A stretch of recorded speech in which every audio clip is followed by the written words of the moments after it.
isi konten kali ini yang pertama mengenai jaringan Pi, yang kedua mengenai KYC, dan yang ketiga cara apa saja sih ataupun apa aja yang perlu dilakukan jika kalian mendapatkan slot undangan KYC.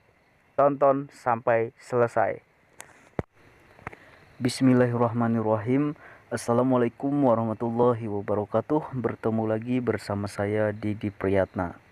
Oke teman-teman, salam petir semuanya ya. Mudah-mudahan kita semua selalu dalam keadaan sehat walafiat, sehat lahir batin, jasmani dan rohani, dilimpahkan rizki yang berkah dan juga barokah. Oke teman-teman, tak lupa juga mudah-mudahan kita selalu berdoa bersama-sama. Di tahun 2022 ini kita selalu mendapatkan kesuksesan teman-temannya, sukses dalam segala hal. Nah oke, untuk di kesempatan video kali ini saya akan membahas tentang Pi Network lagi. Setelah video sebelumnya saya mengupload tentang mengenai 10.000 wallet ya dari pihak core team yang total dari 20% supply koin Pi itu akan dimiliki oleh core team. Nah itu ada 10.000 wallet dan totalnya itu 20 miliar koin Pi. Jadi dibagikan ke 10.000 dompet Pi gitu ya. Kita lanjutkan, jadi ada informasi apa saja sih yang terbaru untuk Pi Network. Nah, di sini untuk informasinya saya ambil dari Twitter dan juga ada informasi yang lain-lain lah yang ingin saya sampaikan mengenai tentang KYC dan ramainya perbincangan tentang KYC massal ini, teman-teman. Oke, kita lanjutkan. Nah, oke, sengaja saya di sini untuk audionya tidak diaktifkan ya karena berbahasa Mandarin. Nah, di sini pada intinya poin terpenting seperti biasa Pi Network itu di China sana, di Tiongkok ya, sedang ramai diperbincangkan, sedang ramai dipromosikan melalui siaran-siaran televisi. Selain siaran televisi, jadi banyak masyarakat Cina itu mempromosikan koin Pi juga melewati media sosial yang lain, website, dan juga masih banyak, saya tidak bisa menyebutkan satu persatu.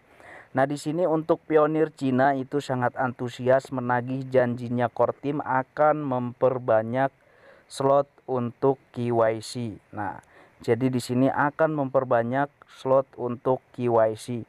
Nah, di sini langkah yang terpenting untuk kita persiapkan yaitu seperti biasa nanti akan saya jelaskan satu persatu.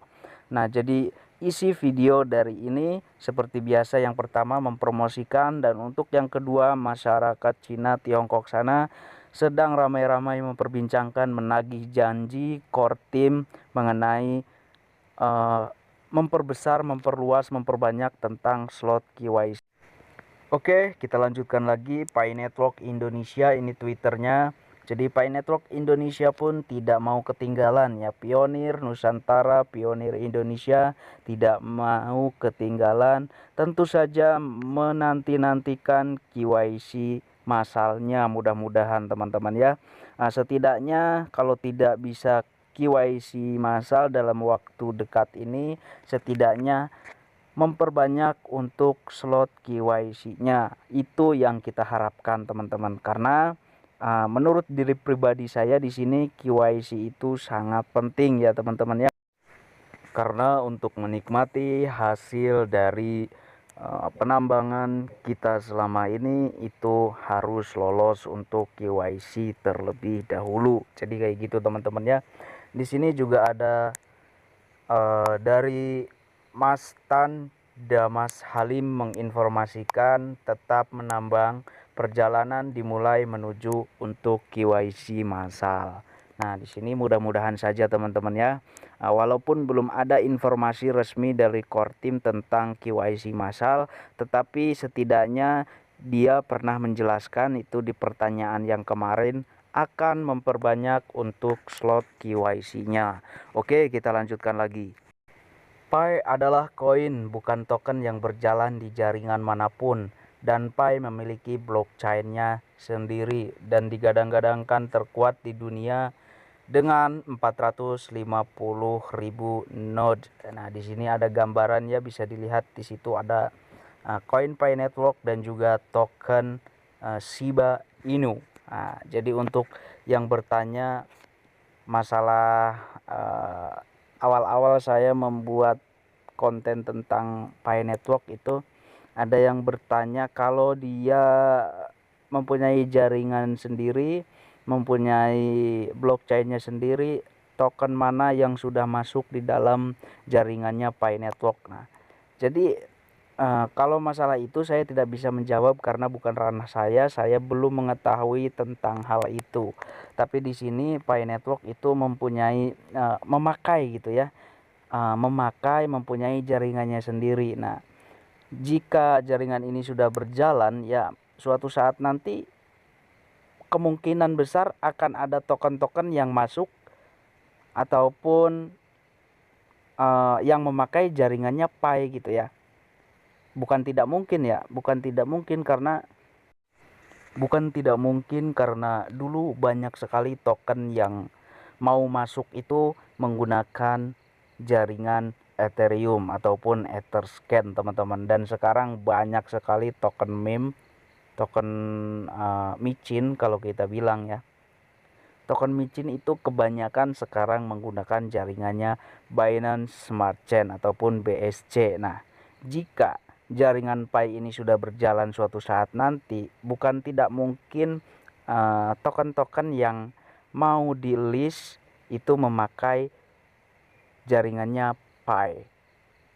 Yang pertama itu dulu di Ethereum. Ethereum itu terkenal jaringannya itu sangat mahal, untuk biaya fee-nya itu mahal, dan banyak si pembuat token itu beralih ke BSC, Binance Smart Chain. Nah, di situ untuk jaringan BSC itu lebih murah daripada jaringannya Ethereum. Nah, kayak gitu. Nah, sekarang berbicara mengenai jaringan Pi.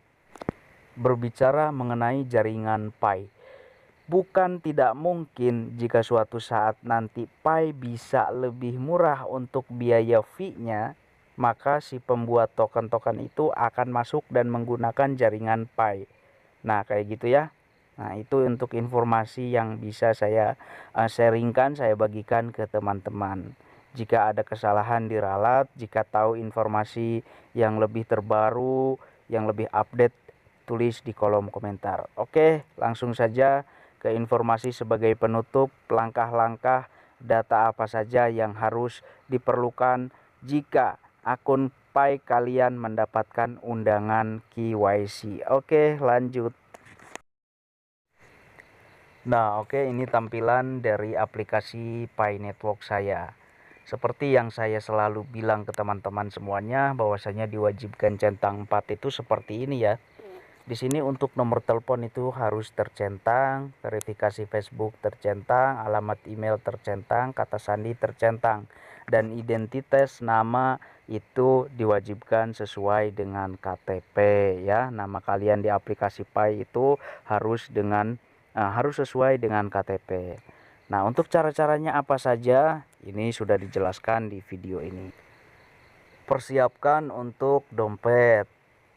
Itu yang pertama ya. Yang kedua, genapi security circle menjadi 100%. Yang ketiga, verifikasi nomor telepon, email, Facebook, kata sandi seperti yang tadi saya jelaskan di awal. Untuk yang keenam, lockup persentase dan juga durasi koin Pi kalian, berapa persen yang kalian inginkan untuk dikunci, dan juga berapa bulan ataupun berapa tahun. Nah, itu ya seperti menu staking. Nah, di sini untuk yang ketujuh, pastikan KTP ataupun paspor itu wajib masih berlaku ya. Dan untuk yang kedelapan ya, untuk yang kedelapan di sini informasi dari diri pribadi saya, dari pengalaman saya ya.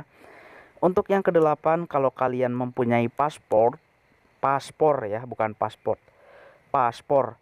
Kalau kalian mempunyai paspor, kalian download aplikasi Yoti ya. Karena di Yoti itu saya sudah mencoba, KTP itu tidak berlaku di Yoti.